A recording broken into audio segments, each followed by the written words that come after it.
Bonjour, ici on va voir quelques surfaces usuelles, à savoir le graphe d'une fonction, la sphère, la demi-sphère, le cylindre, le cône et le disque dans l'espace. Vous serez souvent amené à revoir cette vidéo si vous ne connaissez pas les formules par cœur. On va voir, alors ici, on va présenter des applications concrètes aux résultats théoriques qu'on a vus dans la vidéo sur l'orientation des surfaces. Donc on va présenter quelques paramétrisations de ces surfaces, leurs vecteurs normaux, leurs bords et l'orientation de ces surfaces et de leurs bords relativement aux paramétrisations données. Le premier exemple concerne le graphe d'une fonction.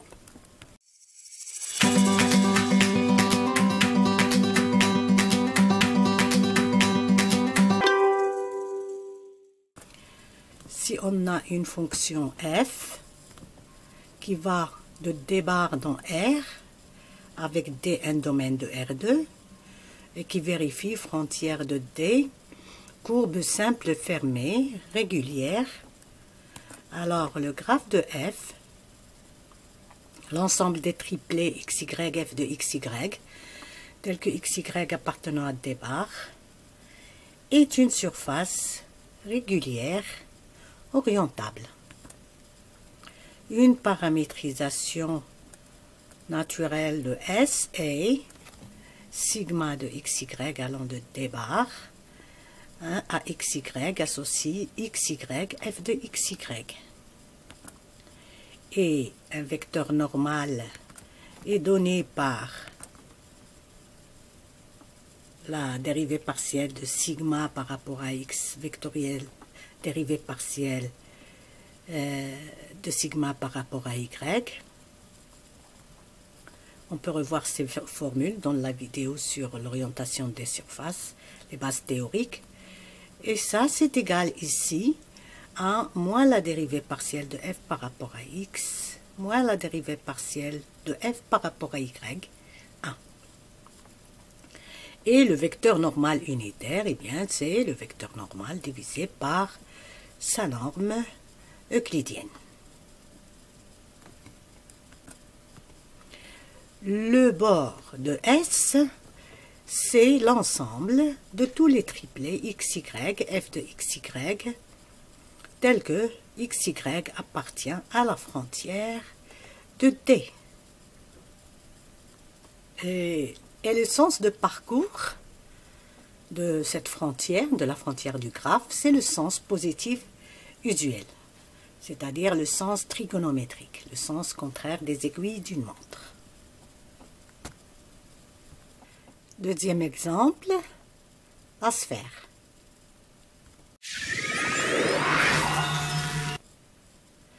Alors la sphère, c'est l'ensemble des points x, y, z appartenant à R3, tels que x carré plus y carré plus z carré égale à R carré. Ici, c'est la sphère de centre O de coordonnées 0, 0, 0 et de rayon grand R, c'est-à-dire l'ensemble de tous les points qui sont à la distance R du point O. Donc c'est l'enveloppe de la boule. C'est l'enveloppe de la boule. La sphère est vide. C'est juste la coquille de la boule. Et la sphère, c'est une surface régulière par morceaux et orientable.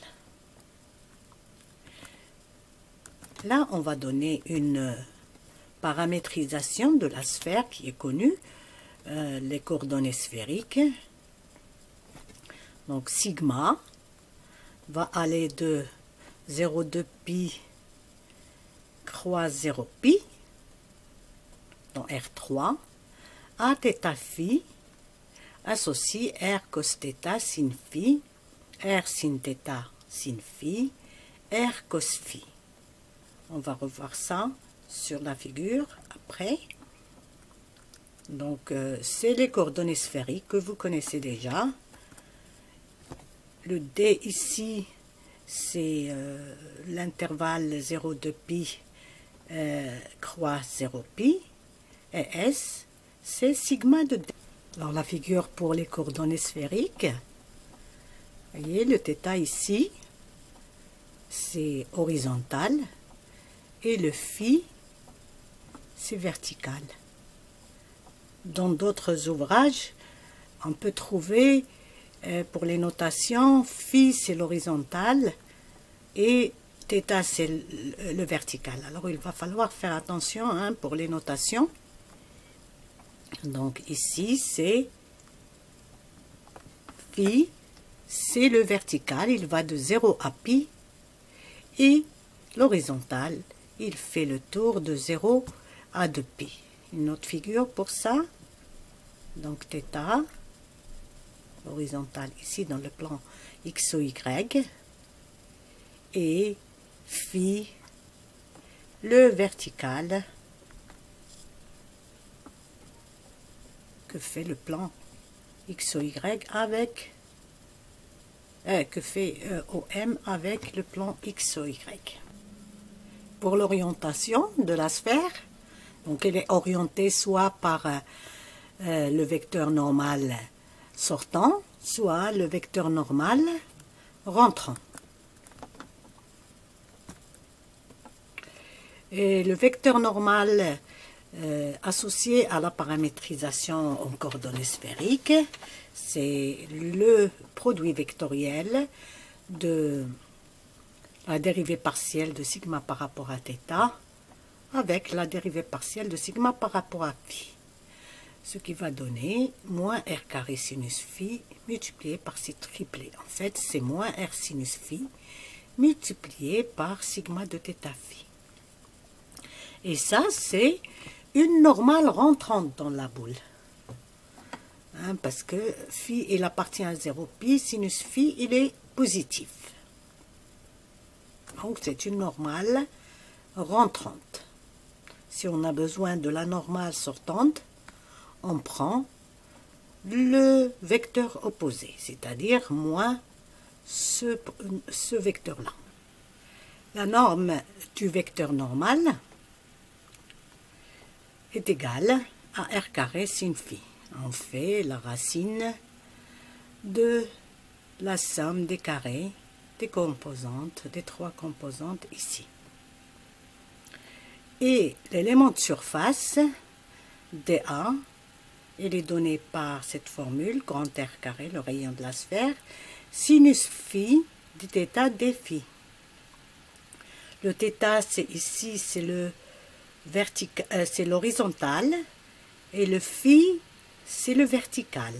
Donc il faut faire attention ici, parce qu'il y a beaucoup d'étudiants qui font des erreurs ici, puisque en passant d'un bouquin à l'autre, les notations changent.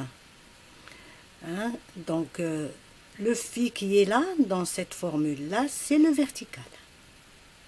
Donc, si la notation change, ça va être r carré sin θ dθ d phi. Ok?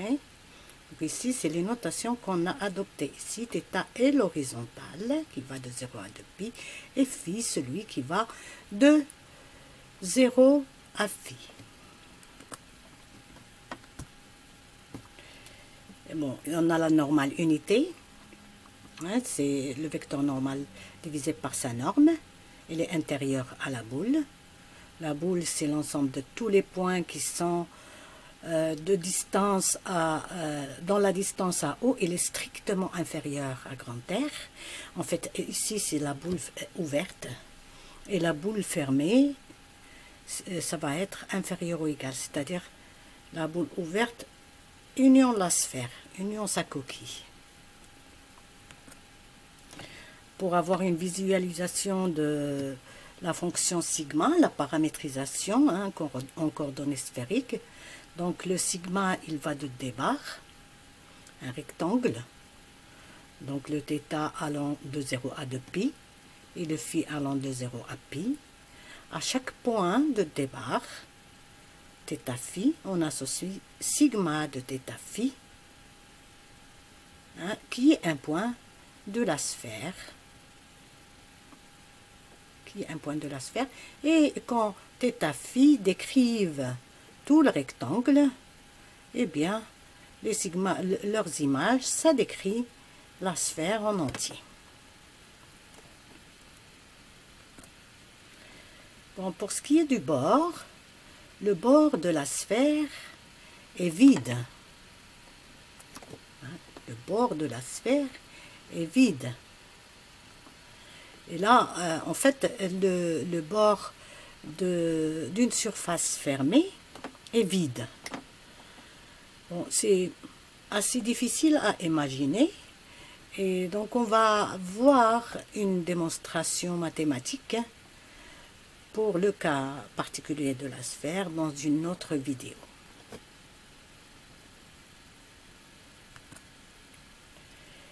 Bon, une paramétrisation de la boule, à ne pas confondre avec celle de la sphère. C'est les mêmes triplés, θ allant de 0 à 2 pi, phi allant de 0 à pi, verticalement. Mais le R, ici, n'est pas fixé. Le petit r, il varie de 0 à r. C'est tous les points dont la distance est inférieure ou égale à grand R. Donc ici, le petit r varie. Et on voit, il y a 3 variables, c'est un volume. Donc la boule pleine, sa paramétrisation. Et pour la sphère, c'est les mêmes notations, mais ici, au lieu de petit r, il y a le grand R qui est fixé, c'est-à-dire les points qui sont à la distance grand R de haut.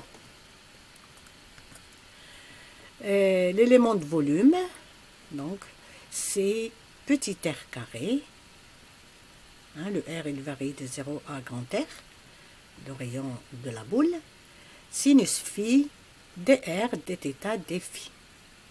Et là aussi, il faut faire attention, le r carré sinus phi, le phi ici c'est le vertical, ici qui va de 0 à pi, donc si les notations sont différentes, il va falloir changer phi par θ. Et la sphère S, en fait, c'est la frontière de la boule P. La boule pleine, son bord, c'est la sphère. Troisième exemple, la demi-sphère.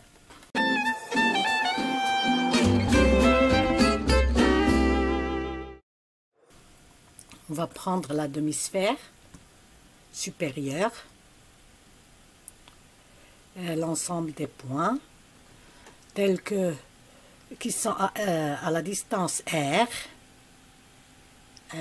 de l'origine O et Z supérieur à 0. La demi-sphère supérieure.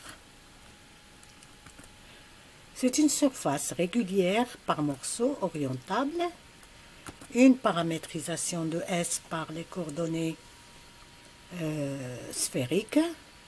Donc c'est la même chose que pour la sphère. Mais ici, phi, il varie de 0 à pi demi. Il varie de 0 à pi demi.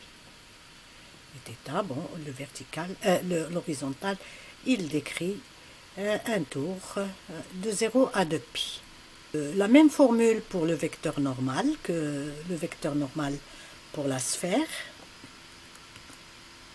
Ce qui est du bord de la demi-sphère supérieure, son bord, c'est ce cercle-là. Et l'orientation, elle est donnée par, soit mathématiquement, en prenant le bord de D, c'est-à-dire ce rectangle, dans le sens trigonométrique, et son image, par sigma, va nous donner l'orientation du bord de S, qui va être dans ce sens-là, c'est-à-dire c'est le sens des aiguilles d'une montre vue d'en haut. Bon, on ne va pas montrer ceci ici. Soit on utilise la règle de l'observateur, et pour ça vous pouvez visionner la vidéo sur l'orientation de la demi-sphère. Quatrième exemple, cylindre.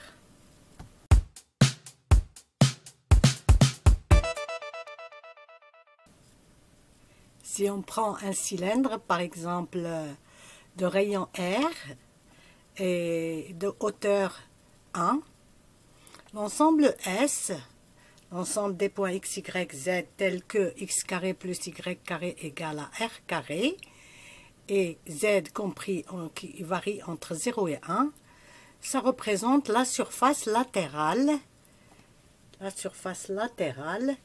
du cylindre. Et c'est une surface régulière par morceau orientable. Une paramétrisation du cylindre est donnée par les coordonnées cylindriques. Donc à θ z associe R cos θ, R sin θ, z. θ variant de 0 à 2π et z variant de 0 à 1, ici dans notre cas. Si on a un point M sur la surface latérale du cylindre, alors elle est à la hauteur Z, et Z il va varier donc de 0 à 1, puisqu'on a un cylindre de hauteur 1, et puis la projection de M sur le plan X ou Y, ça forme un angle θ avec X, et donc X c'est R cos θ et Y c'est R sin θ. En fait, la surface latérale du cylindre, c'est un ensemble de cercles de même rayon grand R, l'un sur l'autre, disposés l'un sur l'autre. Et chacun des cercles a une certaine hauteur, Z, du plan X ou Y, et Z varie entre 0 et 1, dans le cas de notre cylindre de hauteur 1. Un vecteur normal au cylindre ou bien à sa surface latérale, c'est la dérivée partielle de sigma par rapport à θ vectorielle, dérivée partielle par rapport à z de sigma. Et ça nous donne donc r cos θ, r sin θ 0. Et il est donc parallèle, la troisième z égale 0, donc il est parallèle au plan xy et il est dirigé vers l'extérieur. Pour ce qui est de la norme, c'est r, puisque la racine carrée de la somme des carrés des 3, r carré cos carré θ plus r carré sin carré θ plus 0 au carré, ça fait r carré. La racine de r carré, c'est r. R est positif. Et l'élément de surface, c'est r dθ dz. Et alors, donc, la normale unitaire S, donc c'est la normale divisée par le R, et donc ça nous fait cos θ sin θ 0.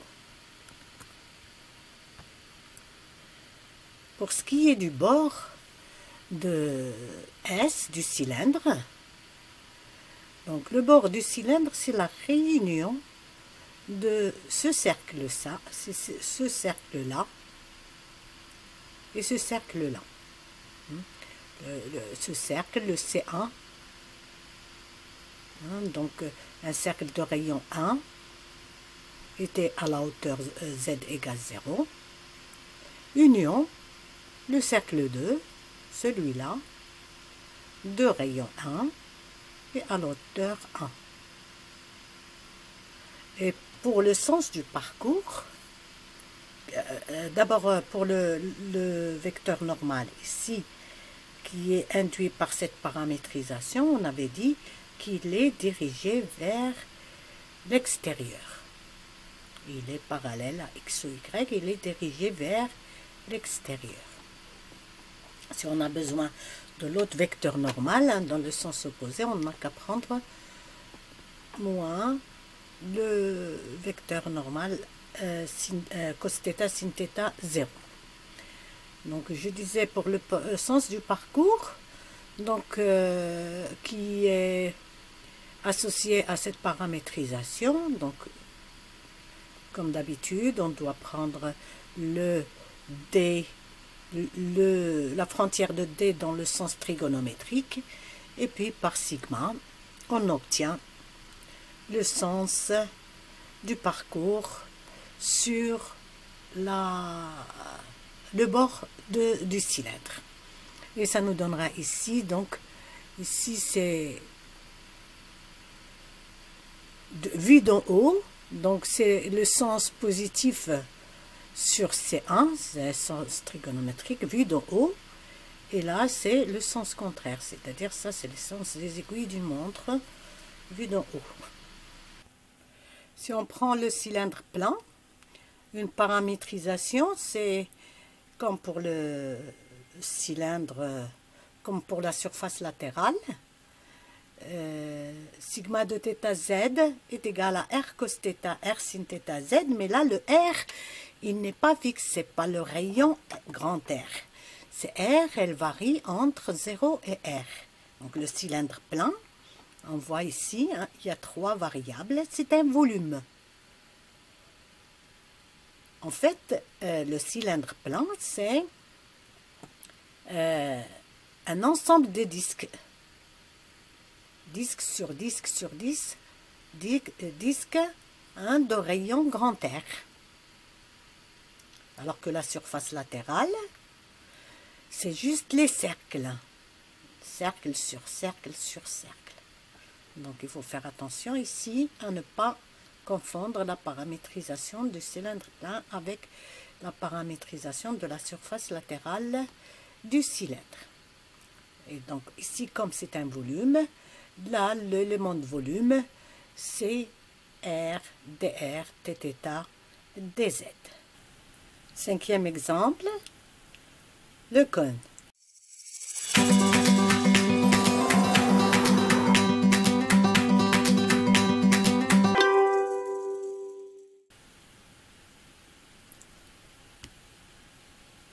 Si on prend ce cône, ensemble de x, y, z, x carré plus y carré égale z carré, z compris entre 0 et 1, c'est-à-dire des cercles de rayon z, avec z variant de 0 à 1, c'est la surface latérale du cône, dont le bout est en bas, avec une hauteur égale à 1. C'est une surface régulière par morceau orientable.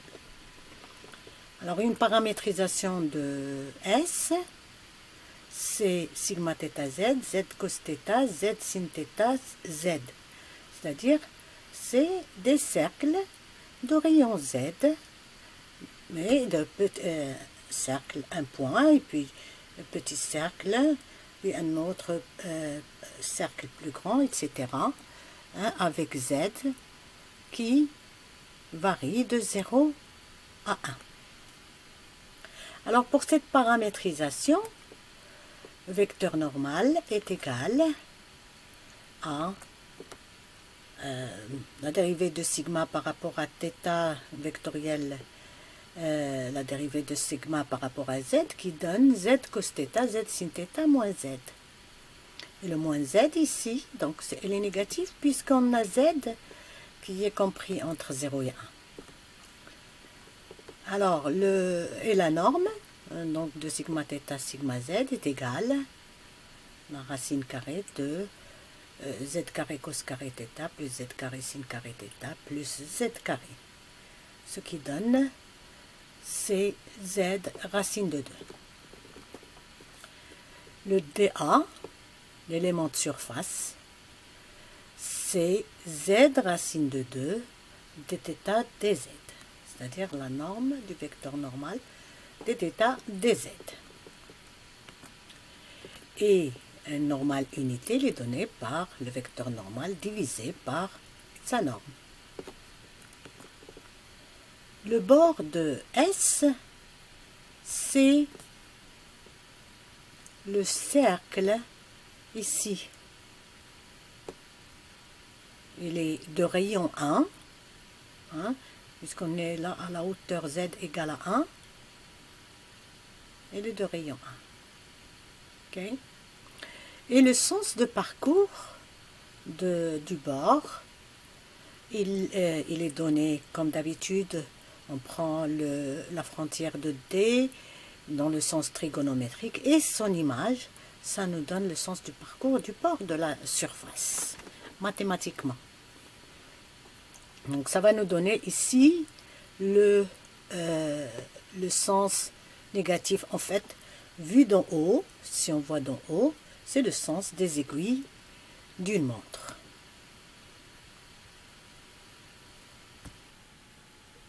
Une paramétrisation du cône plein, à ne pas confondre avec la paramétrisation de la surface latérale du cône et de la forme, sigma de θ z égale r cos θ r sin θ z, avec r compris entre 0 et z.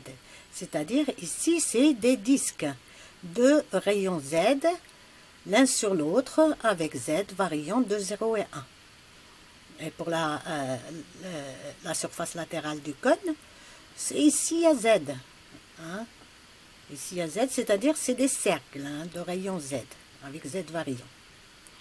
Donc ici, le cône plein, c'est un volume, on voit bien, il y a 3 variables. Et l'élément de volume, il est égal à R, dr, dθ, dz.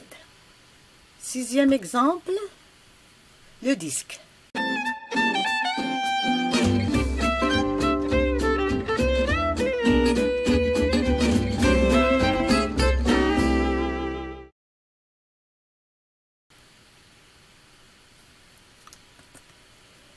Si on prend par exemple ce disque-là, hein, de rayon grand R et il est parallèle à l'axe X, O, Y et à la hauteur Z0, c'est une surface régulière orientable.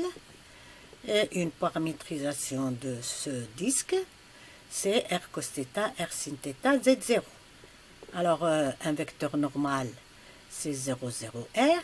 C'est un vecteur normal dirigé vers le haut. Et la norme de ce vecteur normal, c'est R. Et donc, une normale unité, c'est le vecteur normal divisé par sa norme, donc ça fait 0, 0, 1. C'est la normale unité dirigée vers le haut. Et la frontière de S, c'est le cercle de rayon R.